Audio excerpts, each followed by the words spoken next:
Hello everyone, welcome back to channel Guru Inggris Seru.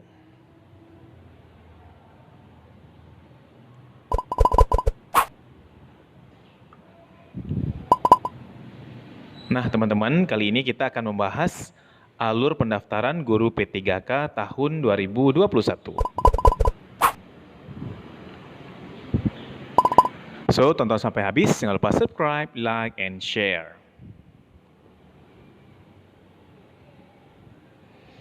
Teman-teman, mari bersiap-siap untuk mendaftar P3K tahun 2021. Nah, sekarang teman-teman simak alur dan berkas-berkas yang harus dipersiapkan dalam mendaftar online P3K. Nah, pendaftaran seleksi pegawai pemerintah dengan perjanjian kerja atau P3K 2021 untuk para guru Indonesia akan segera dibuka. Para guru honorer termasuk guru tenaga honorer K2 dan honor daerah sangat terbuka untuk mendaftar dan mengikuti ujian seleksi menjadi guru P3K ini. Perekrutan P3K ini dimaksudkan untuk meningkatkan martabat serta pendapatan guru honorer madrasah.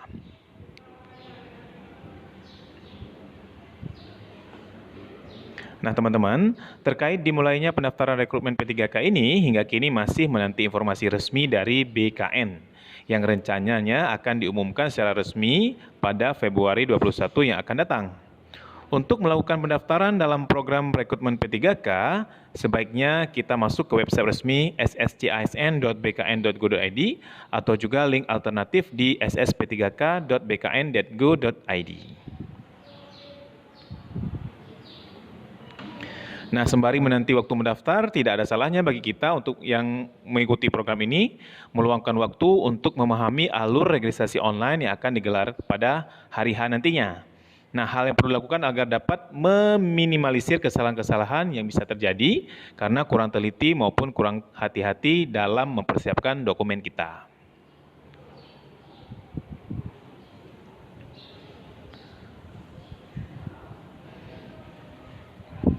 Nah, teman-teman, kita simak alur pendaftaran P3K tahun 2021.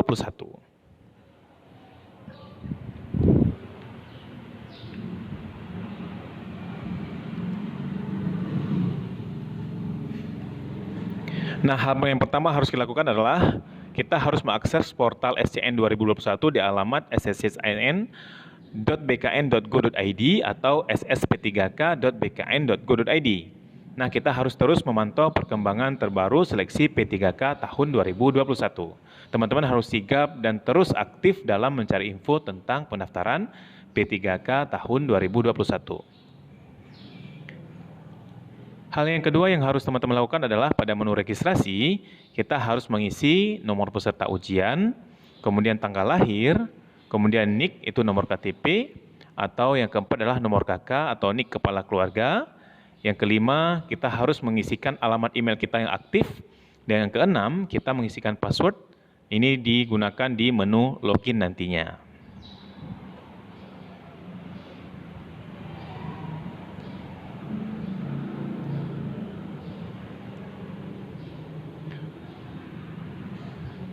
Nah, untuk selanjutnya yang ketujuh, kita mengisikan pertanyaan keamanan yang pertama. Ini disarankan adalah lebih gampang nama ibu ya, yang sering kita ingat. Yang ke-8, kita mengisikan tanggapan keamanan yang pertama tadi. Kemudian yang ke-9, melamar mengisikan pernyataan keamanan yang kedua. Ini terserah teman-teman, tapi lebih gampang kita ingatlah nama ayah atau ibu kita. Yang ke-10, pelamar mengisikan tanggapan keamanan yang kedua. Yang ke-11, pelamar mengunggah pas foto minimal 120 KB, maksimal 200 KB, formatnya JPEG atau PNG dengan background merah. Kemudian pelamar mencetak kartu informasi akun. Yang ke-13, setelah pelamar final hingga ke tahap mencetak kartu, baru kita login. Nah, tahap yang ketiga, pada menu login, kita harus melogin memakai nick dan password yang telah didaftarkan di menu registrasi sebelumnya. Jadi teman-teman setelah kita registrasi, kita memakai nick atau nomor KTP dan password yang sudah kita bubuhkan tadi, langsung ke menu loginnya. Kemudian tahap yang selanjutnya itu tahap yang keempat, pada bagian lengkapi data, kita harus mengunggah foto diri, memegang KTP dan kartu informasi akun sebagai bukti telah menciptakan akun, ini swafoto. Kemudian memilih jabatan dan melengkapi kualifikasi pendidikan kita. Dan yang terakhir adalah melengkapi biodata diri kita masing-masing. Teman-teman harus betul-betul teliti dalam memilih jabatan dan kualifikasi pendidikan nantinya, serta biodata harus lengkap dan benar sesuai KTP kita masing-masing.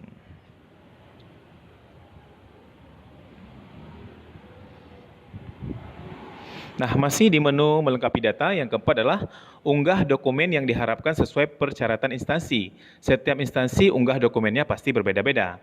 Unggahan harus mengikuti mekanisme ukuran dan format untuk meminimalisir kesalahan upload berkas. Kemudian kelima, mengecek isian yang telah dilengkapi pada form resume atau periksa kembali isian yang telah kita isi dan kembali perbaiki kalau jika ada kesalahan sebelum menekan tombol verifikasi.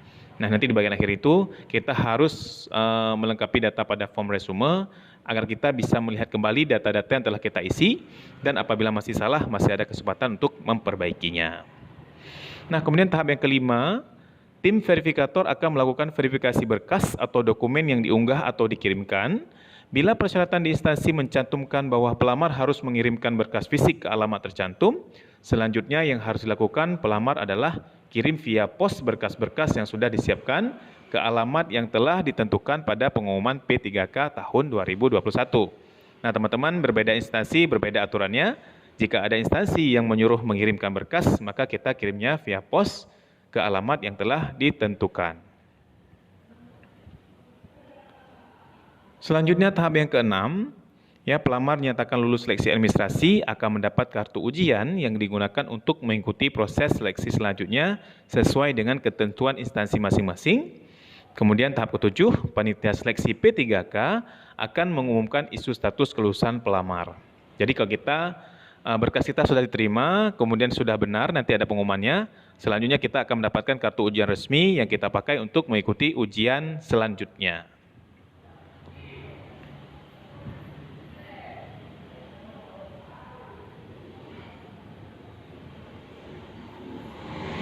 Nah, teman-teman, perlu diketahui juga bahwa persiapan pertama yang perlu dilakukan untuk menjadi peserta pendaftaran P3K adalah melengkapi beberapa dokumen yang nantinya akan di-scan sehingga menjadi format PDF dan foto JPG atau JPEG.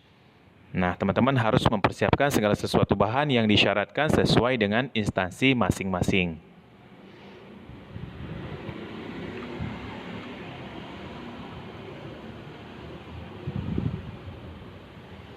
Nah, dokumen-dokumen yang biasanya disuruh scan adalah yang pertama ijazah, ukuran maksimalnya itulah 700 KB dalam bentuk PDF.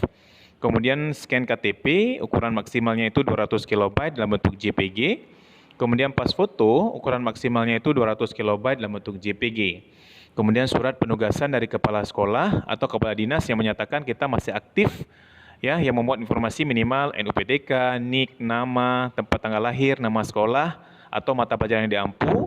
Ini ukuran filenya adalah maksimal 500 KB dalam bentuk PDF. Kemudian kita men-scan lagi surat pernyataan bersedia ditempatkan di sekolah negeri kabupaten sesuai wilayah tempat mengajar dan berdasarkan peta kebutuhan jurusan ini dengan ukuran maksimal 500 KB dalam bentuk format PDF. Selanjutnya kita juga scan transkrip nilai yang ukuran maksimalnya itulah 500 KB dalam bentuk PDF. Teman-teman jangan terbalik-balik ya, karena di sini ada format PDF dan JPG. Nah, dokumen-dokumen yang di atas tadi perlu disiapkan terlebih dahulu agar pada saat kita mendaftar online untuk mengisi dan upload dokumen, semua proses bisa berjalan lancar tanpa menemui kendala. Jadi teman-teman mulai sekarang persiapkan dulu berkasnya, karena nantinya ketika pendaftaran P3K dibuka otomatis seluruh peserta akan mengakses situs tersebut dan akan menjadi lambat atau maintenance. Jadi ketika kita sudah mempersiapkan bahan, otomatis kita tinggal menguploadnya saja. Nah, kita tunggu informasi yang terbaru nanti melalui situs BKN. Semoga bermanfaat.